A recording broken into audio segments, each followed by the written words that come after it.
Okay, welcome and good morning. Welcome to Mass Media and Culture course, the second lecture, course number 302082. It's the 21st of September, 2021. Moon Festival Day. Happy Festival Day to you all, celebrating, however, eating, I suppose. Yeah, today we are talking about Walter Benjamin and memory. But a few so-called housekeeping things. On the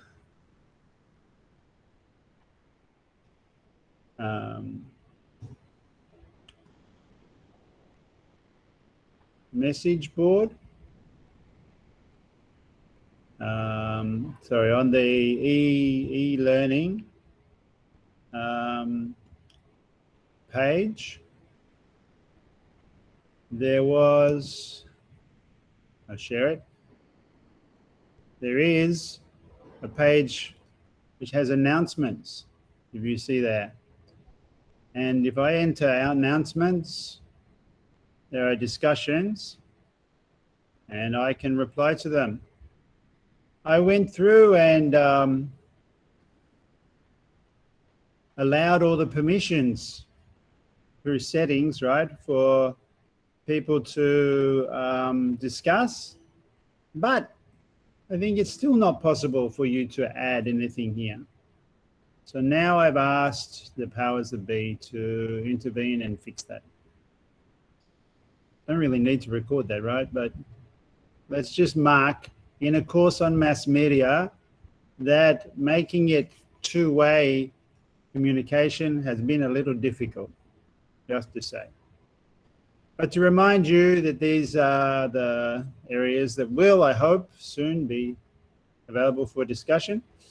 And you have the materials from last week in the date by week sections, the course sections. See on the left, the course sections. And I have now populated that up to 5th of October.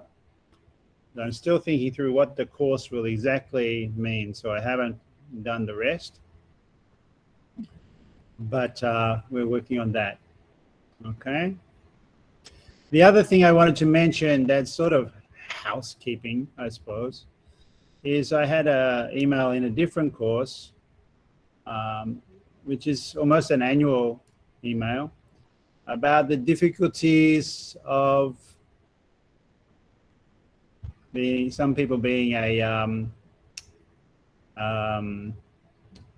not as good at English as others. And I wanted to suggest to you all that you turn on Google Translate while I'm speaking, if you are having difficulties with my English. You see, this is the Google Translate page. And I've set it up to translate from Vietnamese to English, because that's what I usually need for watching films or for talking or listening to my colleagues in a departmental meeting. But if you set it for English and then click this button here, microphone, you can then see a rough translation. But it's pretty rough because when I was testing it before, I said something like, oh, this is good. And it came out as something completely different. So when I checked the translation, that's my team yet. It's enough to see the mistakes I make, but not enough to be good at speaking. But I can see that there's still lots of mistakes, but at least this gives you something to unpack the English. Although of course it's better to practice English as such. And it's a bit difficult to do this on a phone. I recognize the mass media nowadays is accessed most often by our trusty electronic shackles. But I don't know how easy it would be to watch both the live stream of the lecture and also have open a window for translation. But on a laptop, pretty easy. You can adjust the screens, your open tabs, so that you can run both. Eventually, the page fills up with me waffling on, and you need to then scroll up or stop it. It's not stopping because I'm not on that page. Stop it, remove it, and start again. So kind of refreshing. Refreshing the page. And see, the translation is actually pretty rough, but good enough for you to get more of an idea of what we are talking about. And we're talking about communication, and language and translation, of course, is a big part of that, especially in these so-called global, neoliberal, whatever times, where someone not from Vietnam comes and talks at you about media and communication across the medium of the internet, even though we're in the same city. We're speaking at a distance, and many people in different places all at once. Like we're doing the classroom, which is geography of a certain kind, but distributed. That's something to think about. We should examine our own situation in this lecture, as you'll see. That should come in a bit. Okay. So there's two things. A guy called John Solomon writes very interestingly about translation, what he calls the regime of translation, and how a political issue is the mass distribution of teaching in English, something like a new kind of colonialism. Worth us thinking about that as we try to develop competence in English and in sociology and train a whole generation in higher education, so that this is the gamble, that the level of production in Vietnam will jump to more sophisticated, higher tech and higher level, higher pay regime than the present one, which is got to this stage where people can afford to send children to education because of the low wage, that low wages in the economy that allow the economy to attract some incoming investment and toi moi kickstart development. But the gamble is that this development now is to be transmuted into a higher level skills-based economy. And part of that entails learning the globally dominant languages. The main one at present still is English, though not far behind Spanish and Chinese. And, along with learning English comes what Solomon keeps on pointing out, a regime of hierarchy of interpretive frames and values and judgments and blind spots and assumptions that are a part of this. You see how the translation now has gone down past the page. Click it off and start again. Except that I'm not going to do that. You should be doing that by now on your screen yourself. So I'm stopping that. Now I want to get into my presentation.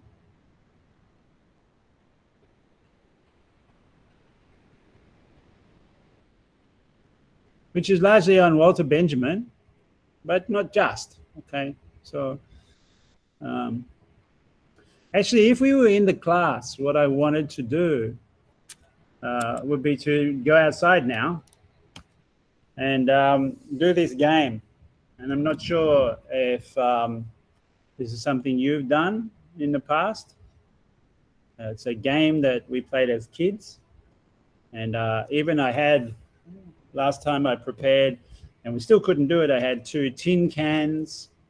And I wanted to break us up into groups of 6 or 7 and go outside from the class onto the new grass area outside the 7-Eleven on the campus and give you 10 minutes to discuss how you would get a message to someone that you could see, but who was too far away for you to shout the message to.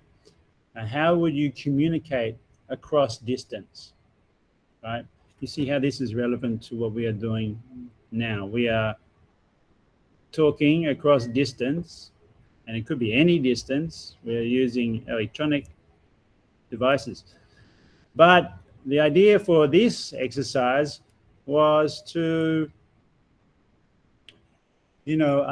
standing from the pool or where Key Tuksar is up to where the 7-Eleven, the new 7-Eleven by the new pool is, we could see someone 1,000 meters away. How would you get a short message to them?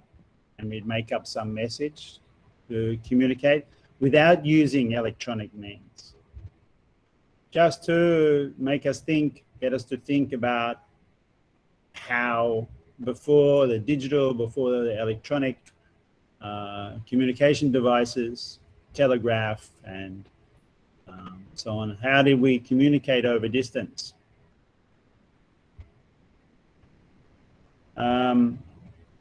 We didn't have the materials. We wouldn't have the materials big enough to make a big sign that you could hold up. So how would you solve the problem of getting a message across 1,000 meters? I put yards, I should say meters. Again, the regime of translation.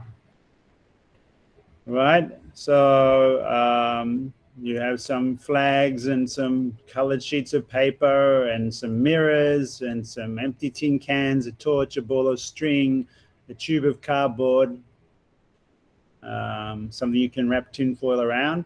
All these things, and how would you do it?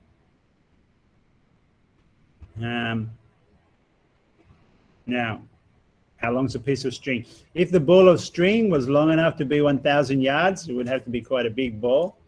But you could make an interesting device. This is the thing that we did as kids.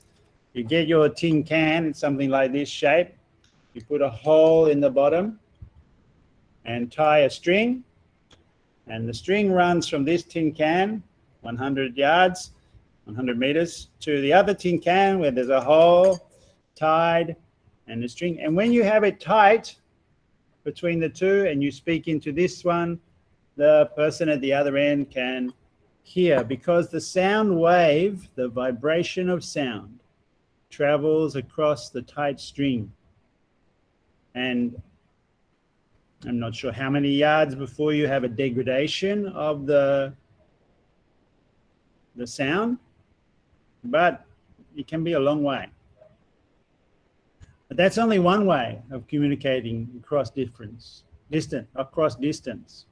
Not using the digital, not using electronics. What are the other ways? Can anyone suggest any?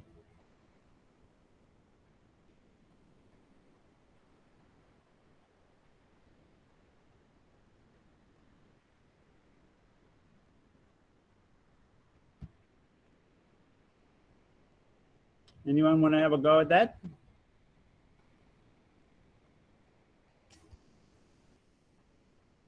So I said you could have some colored small triangle flags. All right, you've got some flags. How can you communicate using flags? Do people know that system?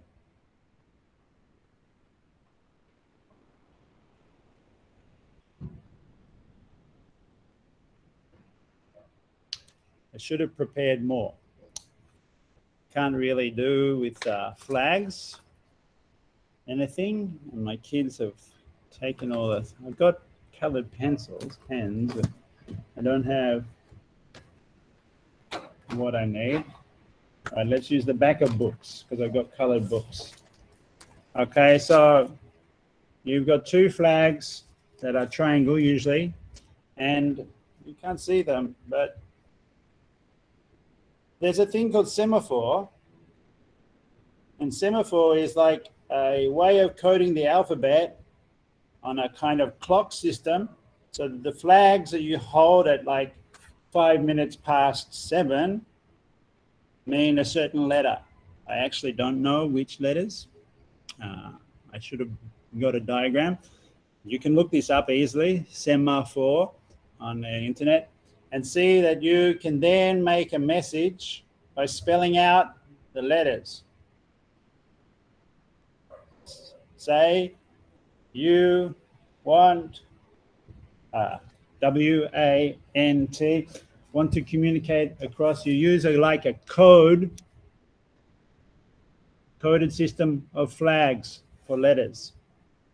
This would be time consuming, of course, but it was how ships, for example, or ports and ships communicated messages from boat to boat across the seas, even during a storm. And now it's used for emergency. If the internet falls out or something, you can still see that only really in the Navy do people know still semaphore and are able to communicate with a system of flags. Does anyone know any other systems like that? There's another really famous one,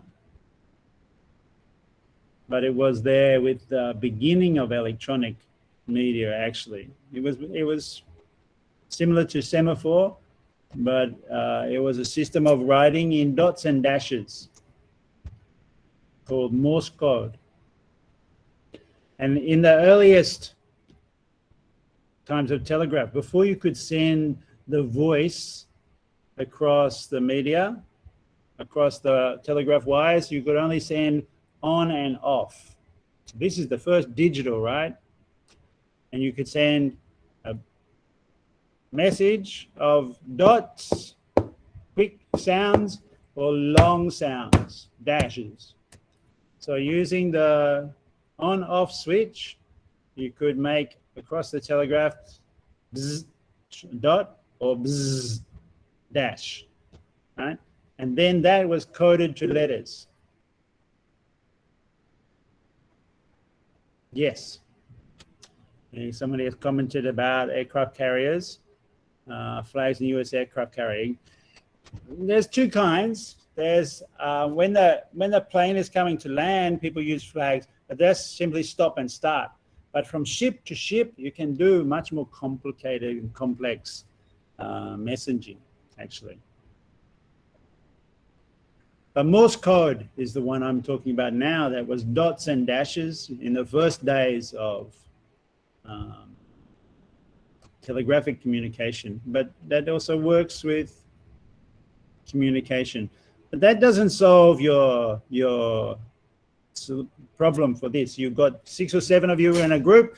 You've only got 10 minutes. You've got to come up with a way to communicate to the people, to a person who's 1,000 yards away, 1,000 meters away. You have a mirror. Now, how can you use the mirror? You've got don't have a mirror. Let's say, pretend this is a mirror. You use your mirror to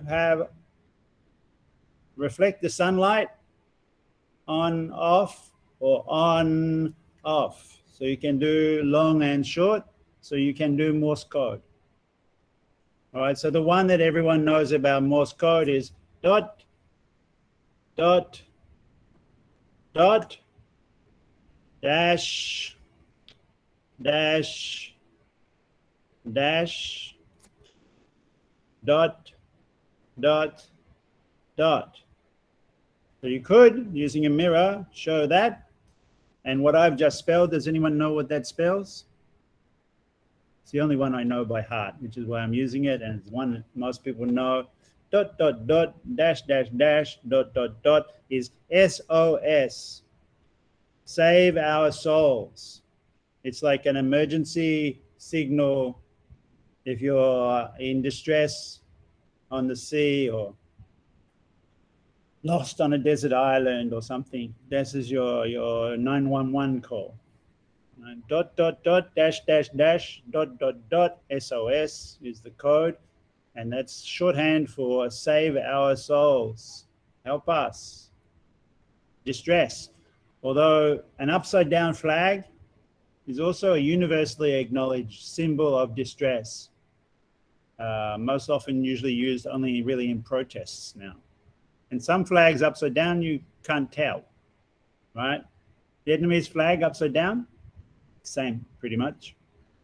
Well, the star is slightly different, but I mean, if you knew it really well, you could tell. But the US flag upside down, the British flag upside down, you can't tell really, unless you're very specific, you know how wide the blue lines, the red lines should be, the white lines. But the US flag upside down, we see in distress. And people carry that on protests, actually, to say we are distressed about the activities of the US in its arms trade, massive investment in weapon, etc. But yeah, you could use Semaphore, or you could use Morse Code, using a torch. If it's night on and off, you can use a code. Any other kinds of code. I mean, ideally you would have one person run and tell them, but you can't do that for this exercise. So the thing was to think about what non-electronic communication would be and how in a very short while, remember the telegraph is not very old, 150 years ago, in the history of humanity, previously our communication was not over distance. Our real-time communication was never over not much more than face-to-face. And now we are face-to-face across digital media, but we can communicate in so much more, and that's changed the game of what it is to be human so much that we can't possibly have come to terms with what it really means for humanity yet, right? Because the printing press, which is like 400, 500 years old, changed the situation for humans very much. And then for 400 years, there was and timepieces and all sorts of technology, which led to colonialism and new kinds of war and all sorts. But now this communication is just, decades, if not just years old.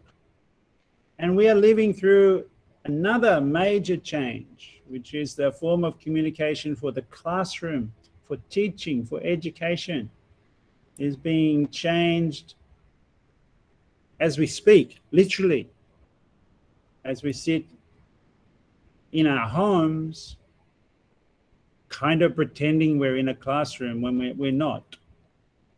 All right, we're set up so that it's like a classroom. One person is speaking mostly and others are listening mostly. But we haven't got the skills yet to analyze that. I think it's too early to even begin to guess what that will mean for the way institutions will change, the way education will change, and the way communication will change. And I say this because today's topic is newspapers. And newspapers were a massive change in the way people understood their world. Previously, you live in a village, you found out about things from the world from travelers who came, or maybe there was literature, or there was someone who came back and told you about what was happening in the big city or something.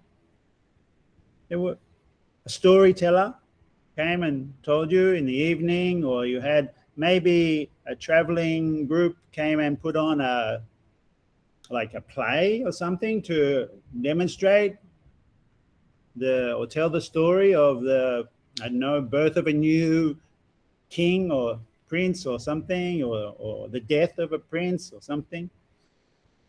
But before newspapers, when everybody technically could get to know this news in a more, well, was about to say in a more democratic fashion, but of course, when newspapers first came to the ideal village, usually only one person could read and read out the news to everyone else, or only a few people could read.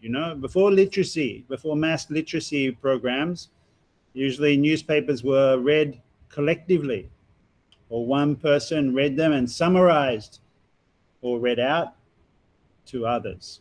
I mean, that still happens. But you also had the phenomenon of what's called Zamesdat newspapers. Zamesdat is a Russian term. It refers to when it's happened in 1917, or in the lead up to the revolution in 1917. It happened before as well, but it certainly happened in the early days of the Russian Revolution. Newspapers, because people couldn't buy them, couldn't afford to buy them, and were pasted up onto public notice boards. I mean, this still happens as well in many places. A newspaper is put up, and those who can't buy a newspaper can read stand and read the pages and go along.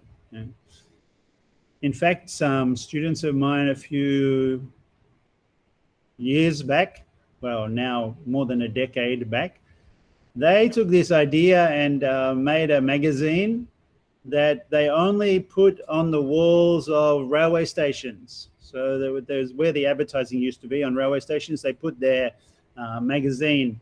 So to read the newspaper, you had to stop at each station on the line, read 3 or 4 pages, then go to the next station, read 4 or 5 pages, 4, 5, or 6, go to the next station and read the next pages. And this was sort of like a Zamesdat form of publishing, making the article public, but not giving everyone a single copy. But the arrival of newspapers, single copy newspapers, to a public that was increasingly literate, could read, has implications for there's a work by a guy called Perry Anderson. I've got his books behind me. I shouldn't always do this, but Benedict Anderson, sorry. Here's his book, Under Three Flags, very interesting. But he wrote an amazing book about how the rise of literacy and the rise especially of newspapers kind of cohered the ideology of a nation, created a public discourse about national belonging in so many countries. India, Indonesia. Indonesia was his main focus for Imagined Community, was his book.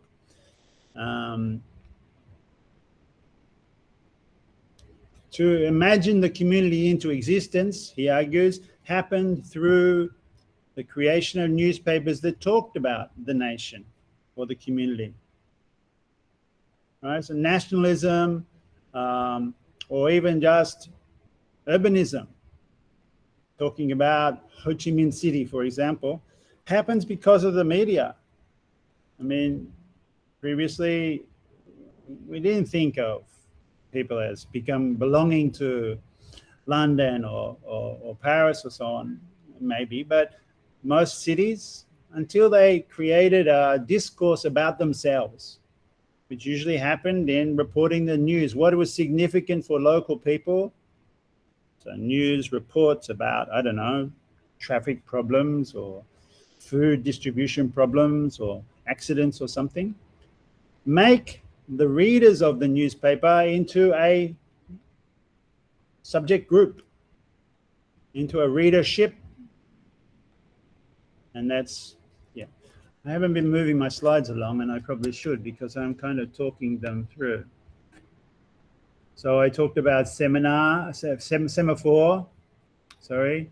I I'd mentioned Morse code, string and cans in the example.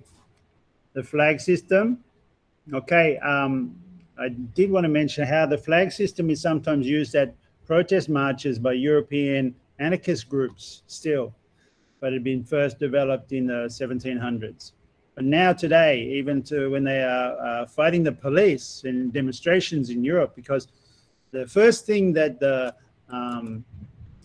this is interesting. The first thing that at a protest in Europe, a demonstration with the anarchists, especially the so-called Chaos Tagen in the Chaos Days in Germany, for example, or in London, the anti-war protests or environmental protests. The first thing the police do is switch off mobile phones so that the protesters cannot communicate with each other. They switch off the network. I mean, I've been to many demonstrations in London where your phone stops working. And of course, the people say, oh, it's just overloading of the network, but it's not. It's the police have turned off the network because they don't want protesters to talk to each other about where the police lines are and how to get around them. And so the anarchist groups started to use Semaphore to communicate. They had a color code flag system to say when they would run and which way they would run or how they would try and get behind the police lines and so on. Now, last week I did mention about telegraphy a bit, and the first images of an actress to be sent over the lines was Marion, William Randolph Hearst's girlfriend. That is mentioned so much in Orson Welles' film Citizen Kane, based on William Randolph Hearst. And now, of course, we are really overly reliant on electronic communication. There's a really interesting TV series if you're into box sets, looking for desperate quarantine TV watching. I know you don't have time for that. TV series called Revolution. The start of it is really fun because it's set maybe 10 years in the future. And what happened like today was a bug got into all electronics and turned everything off. And so everyone had to learn to live without electronics. And then we fast forward 10 years in the future and see what's happened. Of course, many people, obviously, we find out over the series there was chaos and fighting and lots of people died. But people had to organize their communities anew. And they organized in very small communities because you could only communicate then face to face unless you traveled from one place to another, and travel was suddenly dangerous because you couldn't find out where the roadblocks were, or you couldn't even download a map, right? Because now all our maps are, I mean, think about this as an exercise, right? If you suddenly had no access and everybody had no access for electronics, how would you make your way about? First of all, we don't have, actually, I've got 2 maps of Ho Chi Minh City that are not electronic, but I think they're about 8 years old, 10 years old maybe. And, you know, my part of where I am at the edge of District 7 in Phu Thuan has changed completely in 10 years. So probably my part of the city isn't even on the map that I have. So if we lost Google Maps and all access to electronic devices, how would we even travel, let alone get food, let alone even know what was going on? To even understand what had happened, we wouldn't have newspapers because they are all electronic nowadays.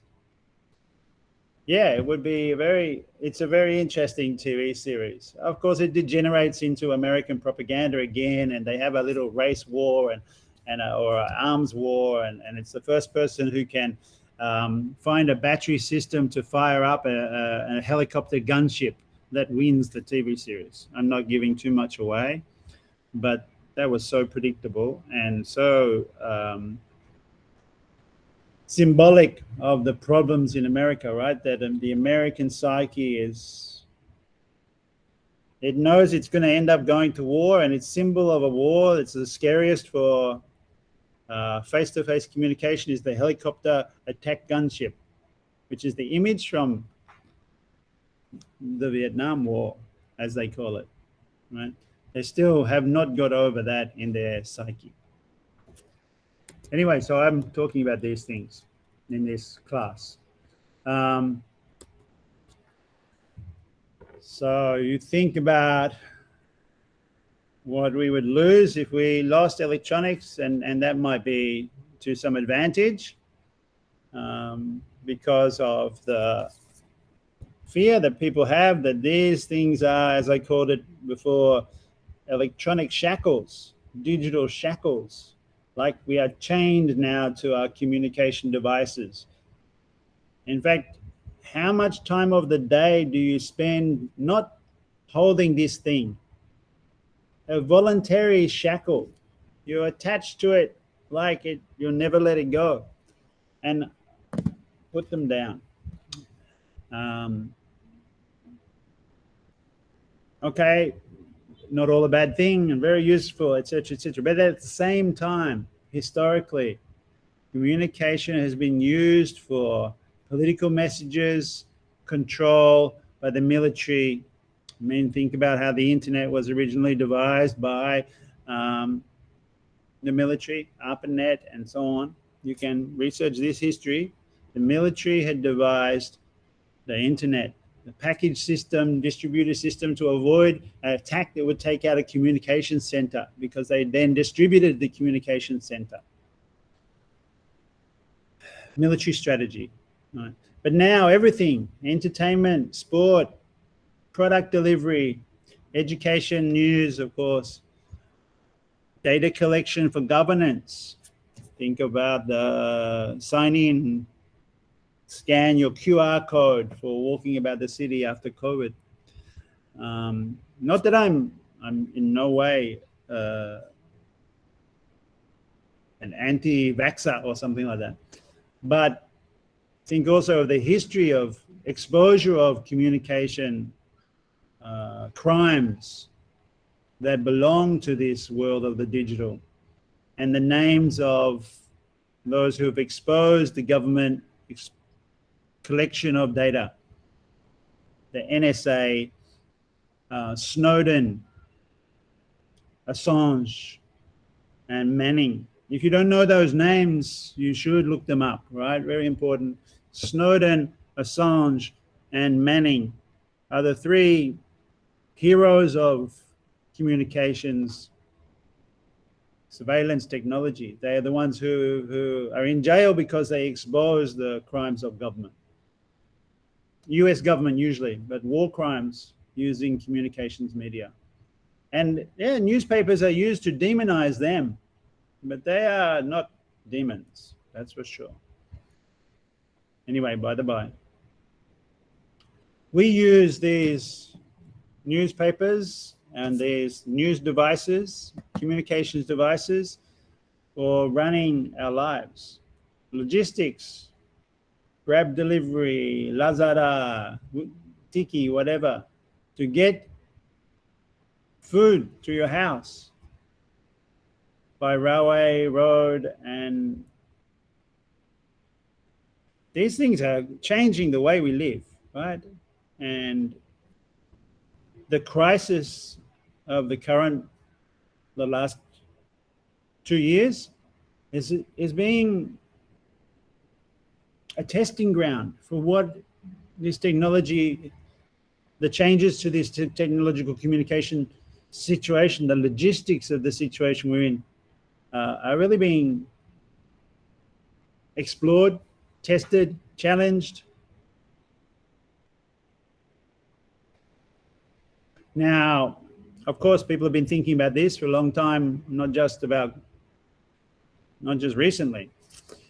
Raymond Williams, he's a founder of cultural studies. You could read his marvelous little book on television in the USA that he wrote in 1974. Broadcasting, he talked about broadcasting, which is like a centralized news media sending a message out to you. could then, in the 70s, just 50 years ago, be diagnosed as a powerful form of social integration and control. Many of its main uses can be seen as socially, commercially, and at times politically manipulative. Of course, what I focus on, and we'll see even more later today, but also in next week, is the Frankfurt School and Adorno's discussions of this culture industry as a mode of control, of shaping the way in which people think. And TV series nowadays are a big part of that. So Raymond Williams is very interesting because he wrote about serials, TV series like Revolution that I just mentioned. And they have the advantage of happening in a certain time, although now we download them all at once using a torrent. And they would run for weeks and weeks and cause attachment and unity amongst their audience, continuity of the serial and the series, and people talking about the series.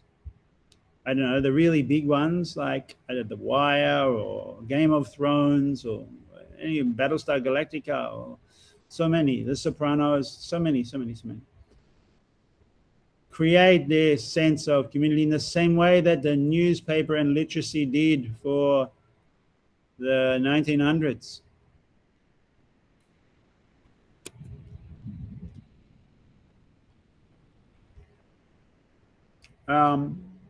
There's some other things you should mention, like the way in which newspapers were regulated, the regulation and control of those manipulative, controlling media. So if you think about the way in which the BBC, for example, is not watched in Vietnam because it's propaganda, and I kind of agree that it shouldn't be allowed to run. And yet, of course, people watch it with the VPN.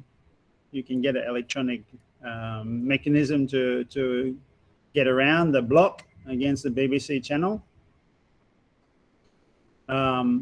But also every other media outlet is subject to some regulation by the exact people that benefit from this.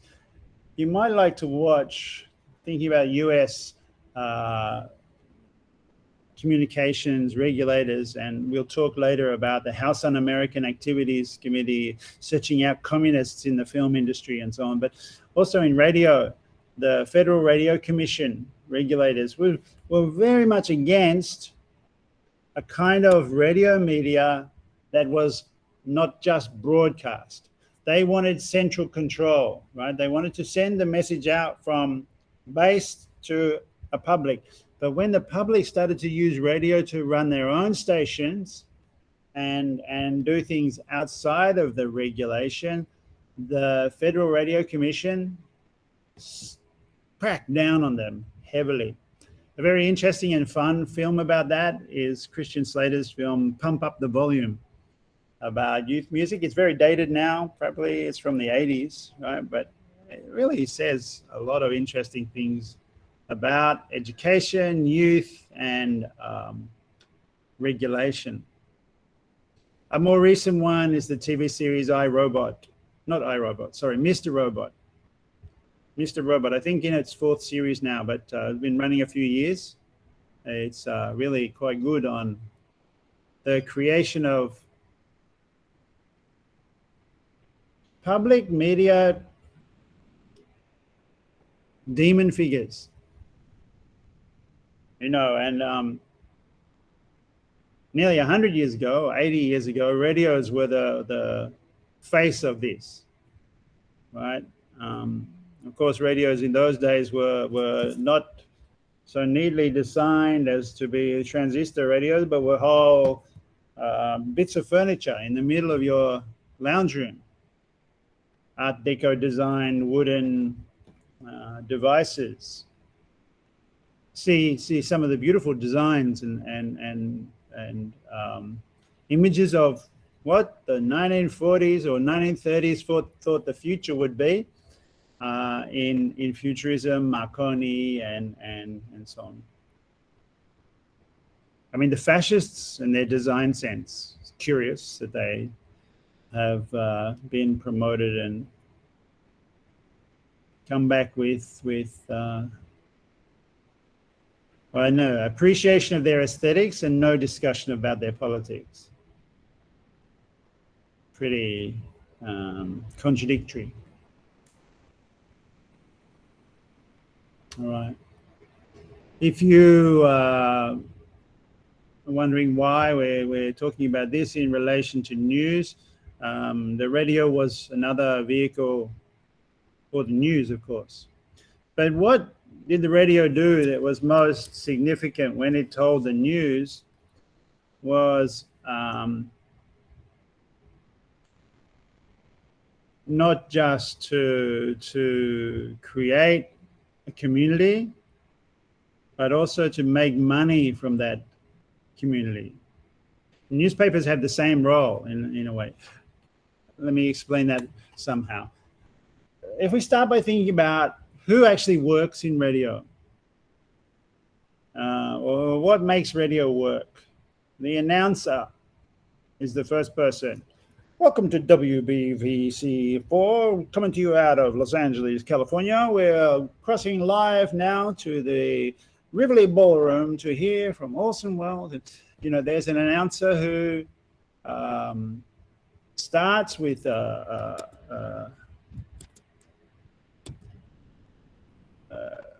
brand of the radio station, W3BX or whatever it's called, and then tells you that you listener, you are going to come with us live to some event that's happening, sports event or radio play or whatever, or now we're going to read the news from the news desk, right? You're going to be given special privilege of getting information from the media about blah, blah, blah, right? Whatever it is, the headlines, the lead story, the program, the theater play, or whatever. And all of this is supported by a back room of technicians and all the other people that work in the radio network, radio station. So like fundraisers and lawyers and accountants and of course voice actors and effects people and technicians who will put the wiring in and run the signal out from the tower to all under the regulation. The legal advisors are there to avoid trouble. And the continuity editor is there to make sure we stay on message. All designed to deliver the news to you, but really delivering the news is the thing that gets you to turn on the radio. But what makes the radio profitable, or what the radio station is really interested in, is how much you will buy after you listen to the ads. So here's the news from our sponsor. Right? The news is today sponsored by such and such a company. And they started off selling soap mostly.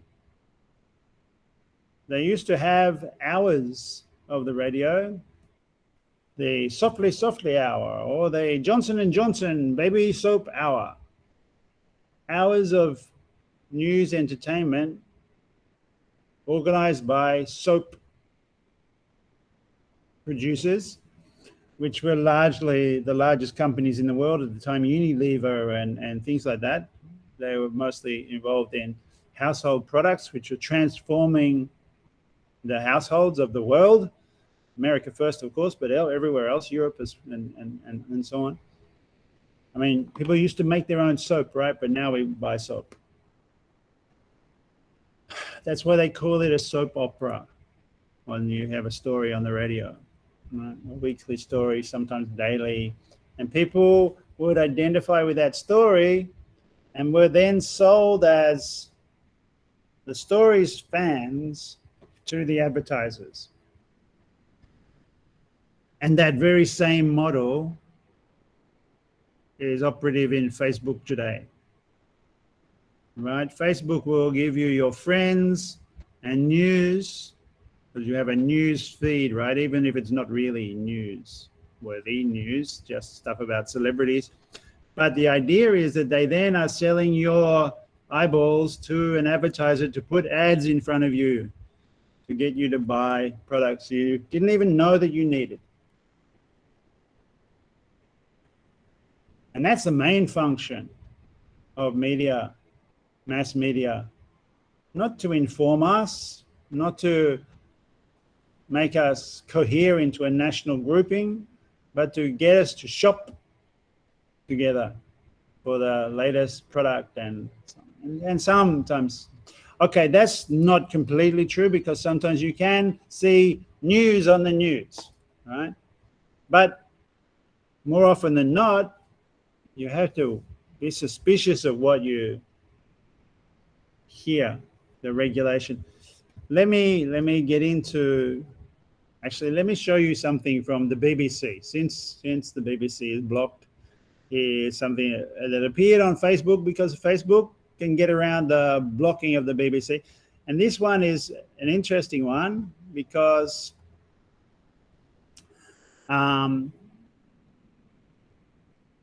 okay, folks, you're supposed to have your camera on. Click, click. I'm taking a roll check. This one's interesting because it's the government trying to present news. It wants to get its message out, right? So it's prepared a little news item, but it's very clearly a propaganda item. But then someone has taken that and said, no, we won't just receive what you're saying as if, you know, we do, oh, yes, what you're saying is true. We'll question it. And somebody has made a video about the video. And I think that's well worth watching. You'll see what I mean. It's the Prime Minister of England on his television station, which is the BBC, right? The propaganda station for the government. It's not just that, but it's often that. And somebody from the Communication Workers Union has taken the video and cut it up and interjected with some other news, some other facts. And it speaks for itself. It really speaks for itself. It's very clear what's going on. Let's just watch it. It's in the tab. Facebook. Okay, so it's a bit blurry. This guy in the blue suit is the Prime Minister, Boris Johnson, Prime Minister of England, and he was on the BBC speaking this thing. In 2 minutes, he's got a list. He says, they say they've been challenged, but they made this up. This is he's going to list, like, this is something that the New Zealand Prime Minister did very well last year. And he's kind of copying that, trying to get some publicity, saying what he's achieved in 2 minutes, listing all the different things. And this guy has managed to tell us some home truths. So we'll just watch it. I have to turn my sound off, otherwise you get bad echoes. Let me do that. And then we'll just go ahead with the film, which is only a couple of minutes.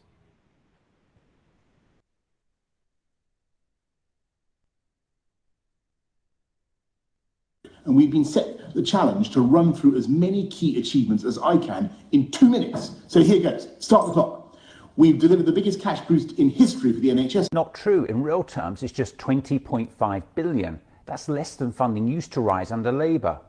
We've got 12,000 more nurses and 6,000 more doctors working in our NHS. I think what you meant to say was that we've got a desperate shortage of 100,000 NHS staff, including 10,000 doctors and 43,000 nurses. We started work on 40 new hospitals. I think you meant to say 6. Upgrades on 20 more. You forgot to mention you've only allocated a tiny fraction of the money needed to upgrade them. We're modernising our mental health. NHS mental health services are at breaking point after a decade of real terms funding cuts under the Conservative government. The number of NHS mental health beds has fallen by a third, and we've lost over 6,000 mental health nurses. And expanding A&Es. Well, Under your government, A&E waiting times have hit their worst on record. we're putting more money for every pupil in our schools. Schools will still be worse off in 2023 than they were in 2010.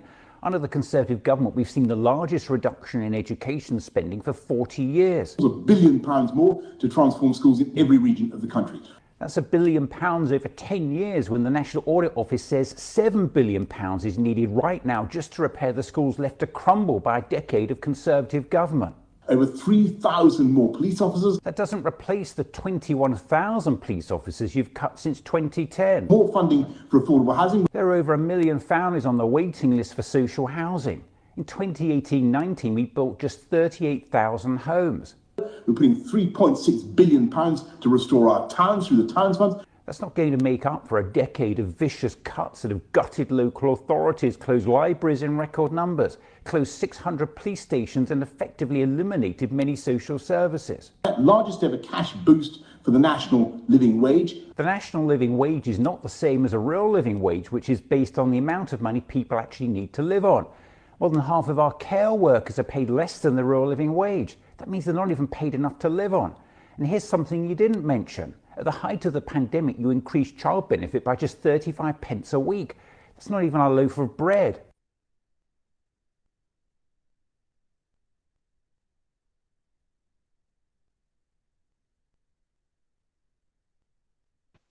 Okay, I don't know if you got all of that, but besides the exposure of the Prime Minister on nearly every single claim that he said was good turns out to be a lie. What's really interesting about that moment is that it appeared on Facebook, and it was a moment of another group being able to speak back to the news. And that's a significant change in our way in which our media works, right? The idea of a newspaper and of official news channel like BBC or a radio station regulated by the Regulation Commission is that the people can't speak back. Now, of course, this raises a whole lot of new questions and issues. If the mass media is no longer one direction, broadcast from central power, the lecturer, to the masses, what's to say the masses are worth listening to? And of course, now the other phenomenon that we see, especially on things like Facebook, is, and that's difficult to control, is conspiracy theories and all this madness where people will rather trust something that I heard from a friend who heard it from another friend who read it in a magazine in the airport, rather than a scientist or a scholar or even the government. Think of all the talk about vaccination not being safe, or that the Chinese vaccine is dangerous or whatever, all this stuff. And the effort of government to regulate that is going on still. But more and more I see the conspiracy theory and the self-appointed people who know better than the experts talking about what they're going to do. I mean, this is especially true in Australia. I don't know why. Maybe I'm noticing it more because I'm Australian, and even that is something to question. But I grew up with newspapers telling me that I was Australian, so yeah, all right. Maybe I notice it more because of that, and because of my generation, perhaps. But it seems so many people are refusing masks, saying the wait and see, the vaccine is a trick, etc., etc. Right? The Bill Gates is really just trying to get the population of the world down so that he can live in luxury for, when he finally finds a way to be immortal. It's like, on the basis of what knowledge, what research, on what evidence, but people are able to speak back. And we've got to see that as a good thing, but it raises new and interesting problems. Still, one thing we can do is really learn the history of how this media change that we're living through now has come about, because that will help us maybe understand the significance, what it means for us now. So the tools of mass media and the tools of critical thinking, commentary by the culture industry theorists and the social or critical theory can help us, which is why I want us to be reading Walter Benjamin in the next section. But what I'll do first of all is maybe break the video, give an opportunity for people to ask any questions they want in between the recorded parts of the video, and come back again in 7 minutes or so. My kids are also having a break from their schooling. But if anyone has a question, now's the time to ask. Let me stop the recording. And